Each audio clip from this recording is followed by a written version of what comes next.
Quero compartilhar com vocês nesta noite o Santíssimo Evangelho de nosso Senhor Jesus Cristo, segundo Marcos, capítulo 3, versículos 20 e 21.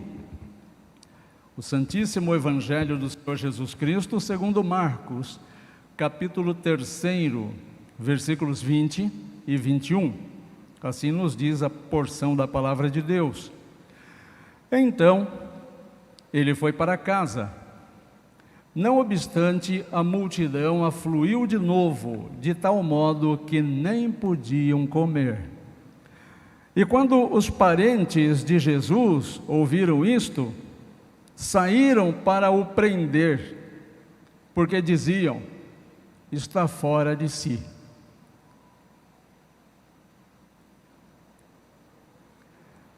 O título da minha meditação é Jesus sabe. E você sabe? Eu tenho percebido as pessoas nestes tempos exaustas. Talvez seja a época em que as pessoas estejam mais estressadas. Parece que nós andamos com o fio desencapado. Se a gente encostar um no outro, sai faísca, né? Nós estamos exauridos, cansados. A maioria das pessoas desanimadas. As pessoas estão abandonando a fé, estão abandonando os relacionamentos, estão desistindo da vida, estão se deixando levar como se fosse um barquinho de papel numa enxurrada. Estão sendo levadas e já não sabem mais nem para onde estão sendo levadas, porque estão cansadas de lutar. Isso é uma verdade, as pessoas estão cansadas. Mas elas estão cansadas porque na maioria das vezes, ou quase sempre, elas não sabem contra o que estão lutando. Elas estão pelejando e não sabem contra o que, é como se estivessem num lugar muito escuro, sendo golpeadas e tentando golpear de volta para se defender, se debatendo e não acertando nada. E vão ficando cansadas porque não conseguem ver contra o que estão lutando e não estão atingindo o objetivo de contra-golpear, de se defender. Você sabe com o que é que você está lidando neste mundo? Você sabe quem realmente é o teu adversário? Contra quem ou contra o que você está pelejando? Jesus sempre soube contra quem e contra o que. Mas eu insisto, você sabe. Na Epístola aos Efésios, no capítulo 6, no versículo 12, tem uma informação preciosa para todos os crentes. Em Efésios capítulo 6, versículo 12, diz assim: porque a nossa luta não é contra o sangue e a carne, e sim contra os principados e potestades, contra os dominadores deste mundo tenebroso, contra as forças espirituais do mal nas regiões celestes. É contra isso que nós lutamos.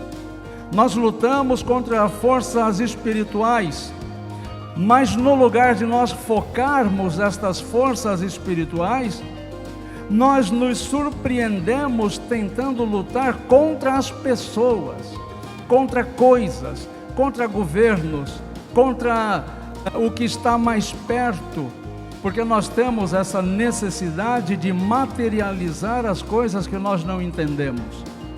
Nós temos uma necessidade de criar imagens para aquilo que é intangível, para que assim o nosso cérebro, o nosso sentimento, possa ter uma noção de alguma coisa que nós não compreendemos direito. E assim nós nos vemos reclamando do país, nós nos vemos reclamando dos políticos, nós nos vemos reclamando das pessoas, nós nos vemos reclamando das autoridades da igreja, e nós entendemos que nós estamos lutando contra estas pessoas. Não estamos. Um amigo meu, isso é fato real, não é história inventada, Um amigo meu comprou uma moto, entregaram a moto na casa dele numa noite, e no dia seguinte então nós fomos lá para ver a moto que ele comprou, e ele estava aborrecido já logo cedo, achando que tinha sido enganado, a moto não funcionava, e ele tinha que levar então a moto até a oficina para consertar a moto, e lá foi ele empurrando a moto. Era uma manhã de sol muito forte, estava calor, então ele já estava suando, transpirando, empurrando a moto. Era uma moto pesada, uma moto grande, e eu estava caminhando com ele. E quando finalmente chegamos à oficina mecânica, ele disse o que estava acontecendo e disse assim: olha, a moto não pega, eu dou partida aqui, a moto não pega. E repetiu lá a cena, ele dava aquela pedalada na moto lá e não acontecia nada com a moto. E o homem ficou meio sem graça, o homem da oficina, e disse assim para ele: olha, tem que ligar a chave aqui. E aí ligou a chave da moto, deu a partida, a moto pegou. E eu fiquei com aquela vergonha alheia, né? E ele então, coitado, acho que ele preferia nem ter nascido. Mas às vezes nós nos pegamos assim, em vez de nós montarmos na moto e fazermos a moto nos carregar, nós queremos empurrar a moto, porque nós saímos de um esforço que seria um esforço razoável, inteligente, adequado, para um esforço sem sentido. E é isso que nós fazemos na vida, é isso que às vezes você tem feito na tua vida. Você está cansado, você está cansada, porque está fazendo um esforço inconveniente, um esforço infrutífero. Você está lutando contra coisas que na verdade não são tuas adversárias, lutando contra pessoas que realmente não representam o obstáculo que você tem que transpor, porque a nossa luta é espiritual. O diabo, ele quer possuir a mente das pessoas, não o corpo das pessoas. Ele não tem tempo para perder, para ficar possuindo o corpo das pessoas, para a pessoa ficar num palco toda retorcida, com as mãos enrugadas, para serem entrevistadas. Como é teu nome? Meu nome é Tranca-Rosca. O que você faz? Vim aqui destruir. Mas destruir por quê? Porque eu odeio. E fica entrevistando, como se fosse lá o programa do Jô Soares entrevistando o demônio. O diabo não tem tempo para isso. O diabo quer ocupar a mente das pessoas, porque quando ocupa a mente das pessoas, quando ele possui a mente das pessoas, o estrago é muito maior. Mas se você tem o Espírito Santo de Deus, um dia você entregou a tua vida para o Senhor Jesus Cristo, esse espírito maligno não tem mais acesso à tua vida, porque você agora é templo do Espírito Santo. E esse espírito maligno não pode sequer se aproximar de você, mas uma outra pessoa pode. Então o que ele faz? Ele ocupa a mente daquela outra pessoa, e essa outra pessoa que não tem temor a Deus e nem comunhão com Deus, ela se aproxima de você e faz aquilo para o que ela foi sugestionada, e você, por desconhecimento ou pouca vigilância, se surpreende então degladiando com uma pessoa, sem fazer aquilo que Jesus recomenda, que nós devemos discernir os espíritos. Quando nós ouvimos uma pessoa falar alguma coisa para a gente, nós temos como cristãos de ter essa sensibilidade de saber se quem está falando é a pessoa, ou se foi o inimigo que sugeriu alguma coisa à mente daquela pessoa e ela está reproduzindo para nós alguma coisa que é a especialidade do diabo, que é mentira e acusação. Você já foi vítima de mentiras? Eu acredito que sim. Você já foi vítima de acusação? Isso eu tenho certeza, todos nós. Acusações do tipo, você não consegue. Acusações do tipo, você não é capaz. Acusações do tipo, isso não vai dar certo na tua vida. Acusações do tipo, na vida daquela pessoa nem Deus dá jeito. Acusações do tipo, você está no caminho errado. E mentiras do tipo, você está perdendo tempo, abandona Deus, nega teu Deus e morre. São influências malignas que nós devemos perceber de onde vêm. Jesus sabia, mas você sabe? Aquelas pessoas que foram à porta de Jesus, Jesus tinha acabado de convocar os seus discípulos, e Jesus estava na casa com seus discípulos para descansar, para fazer uma refeição, quando de repente uma multidão estava à porta de Jesus, querendo a atenção de Jesus, e Jesus e seus discípulos não tinham tempo sequer de fazer uma refeição. Jesus sabia exatamente o espírito que movia aquelas pessoas. Jesus sabia que na vida as pessoas ocupam dois extremos normalmente. De um lado, as pessoas dedicadas que querem ter comunhão com Jesus, e do outro lado, a maioria, a multidão que só procura Deus quando quer bênção, quando querem resolver problemas, quando estão com problemas de saúde, quando estão com problema de dinheiro, quando estão com problema de relacionamentos, quando estão com alguma dificuldade emocional, aí procuram Deus, como essa multidão que foi à porta de Jesus. Uma multidão interesseira, porque a multidão geralmente é interesseira. E o problema da multidão é que o comportamento dos indivíduos que compõem a multidão acaba arrastando outras pessoas e aumentando o número da multidão, o tamanho da multidão. Jesus sabe que existem pessoas nestas duas pontas. Jesus sabe, e você sabe? Você sabe identificar quem são as pessoas que se aproximam de Deus somente por interesse? Pessoas que nunca pisaram o pé numa igreja, pessoas que nunca tiveram um minuto de comunhão com Deus, buscam você no momento de desespero e diz: ora por mim lá na tua igreja. Como que você vai pedir para Deus: abençoa essa vida errada, Senhor? Porque as pessoas que compõem a multidão só procuram Deus quando estão com alguma necessidade. Mas eu não quero falar somente desses dois polos extremos, as pessoas que se dedicam com fidelidade a Jesus ou a multidão interesseira.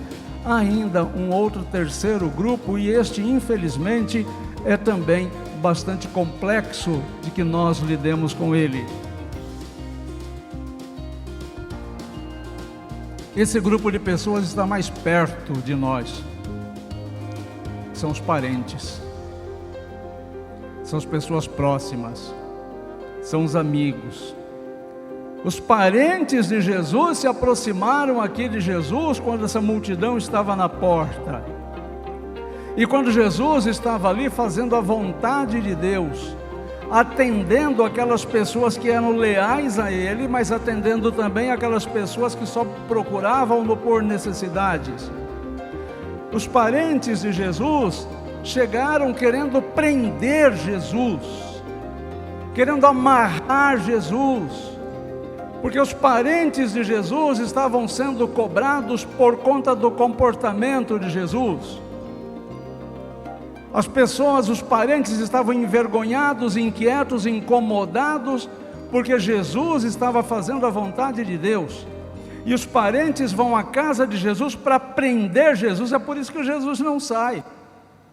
Se você continuar lendo o texto que eu citei aqui para você, as pessoas entram lá e vão dizer para Jesus: olha, tua mãe e teus irmãos estão lá fora, estão querendo conversar com você. Jesus sabia plenamente, Jesus sabia com quem lidava. Você sabe com quem que você lida? E Jesus então diz, olhando para os seus amigos, seus discípulos que estavam ali dentro, diz: quem é minha mãe? Quem são os meus irmãos? Minha mãe e meus irmãos são aqueles que fazem a vontade de Deus. Jesus sabia da sua posição nesse sentido, e você sabe. Porque presta atenção, meus queridos, preste muita atenção nisso que eu vou falar para vocês, e pode anotar e colocar a data de hoje e dizer que foi o pastor Jesus que falou. Quando nós queremos ter uma comunhão maior com Deus, a família é a primeira que vem nos desanimar. Os parentes são os primeiros que nos afastam da comunhão de Deus. Presta atenção que parente familiar só chega na casa da gente na hora da gente ir para a igreja. Você sabe discernir os espíritos? E se você insistir, vão dizer para você: mas por que isso? A igreja tem todo dia. Você vai abandonar a gente aqui e vai para a igreja? Vai lá para a igreja dar dízimo para o teu pastorzinho. Como uma ovelha minha ouviu isso do marido: vai lá para a igreja dar dízimo para o teu pastorzinho.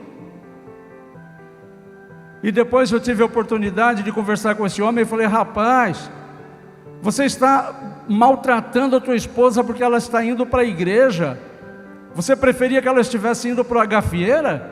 Para um baile funk? Aí você estaria talvez mais acomodado, mais tranquilo? Ela está indo para a igreja. Então, quando você quer se dedicar à igreja, a família e os parentes vêm desanimar. Mas não porque eles fazem isso conscientemente, isso é inconsciente. É o comportamento de pessoas que estão com a mente dominada e podem chegar perto de você, porque os parentes são aqueles que podem chegar perto de você. Você não vai ser impedido de ter comunhão com Jesus por uma pessoa que está passando lá na rua. Aquela pessoa não tem acesso a você. Quando eu me converti, decidi fazer a minha profissão de fé e o meu batismo.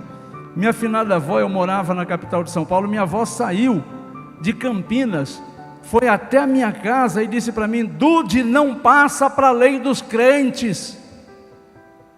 Lembro disso como se eu estivesse vendo ela falar neste momento. Dude, que era meu apelido, não conta para ninguém esse apelido que é horrível, hein? Dude, não passa para a lei dos crentes. Foi isso que minha avó veio dizer. Mas Jesus também nos ensinou o seguinte: resista ao diabo e ele fugirá de vós. Eu não arredei 1 milímetro da minha decisão, como até hoje não arredo. Perco a vida, mas não perco a fé. Perco a vida, mas não perco Deus. E eu disse para minha avó: eu vou fazer o meu batismo, vou fazer a minha profissão de fé, e a senhora está convidada. Tempos depois, já como pastor, eu celebrei a bodas de ouro da minha avó. Então, quando nós insistimos e nós demonstramos que nós sabemos a quem estamos servindo, as coisas vão sendo transformadas. Então, se você está cansado, se você está cansada com esse nosso tempo maluco, presta atenção se você não está lutando contra as coisas erradas, se você não está lutando contra as forças erradas, porque Jesus sofreu rejeição, rejeição da multidão, rejeição até de alguns discípulos, rejeição da família, e nem por isso Jesus desanimou, muito embora em alguns momentos, por conta disso, Jesus tenha até chorado. Arredar não, desistir não, porque Jesus sabia contra o que ou contra quem era a luta. E você sabe, para crer em Cristo, para seguir a Cristo profundamente, não há caminho mais direto, mais fácil e curto do que o enfrentamento. Saber o que nós estamos enfrentando. Então para de discutir com as outras pessoas, para de criticar a situação política do país, para de criticar o teu salário, tua empresa, teu patrão ou o desemprego. Para de criticar essas coisas, você vai se cansar, porque você está empurrando uma moto em vez de montar na moto. A nossa luta, o nosso esforço não é contra aquilo que nós podemos tocar. Tiago capítulo 4, versículo 7 diz assim: sujeitai-vos, portanto, a Deus, mas resisti ao diabo e ele fugirá de vós. Você se cansa porque você está lutando contra o alvo errado. Você está empurrando a moto em vez de montar sobre ela. Você está gastando uma energia tremenda e não está vendo as coisas acontecerem, porque está lutando a luta errada. E eu desejo do fundo do meu coração que você passe a perceber e vencer todas as dificuldades. Jesus sabe e você sabe agora também. Jesus sabe e você sabe agora também.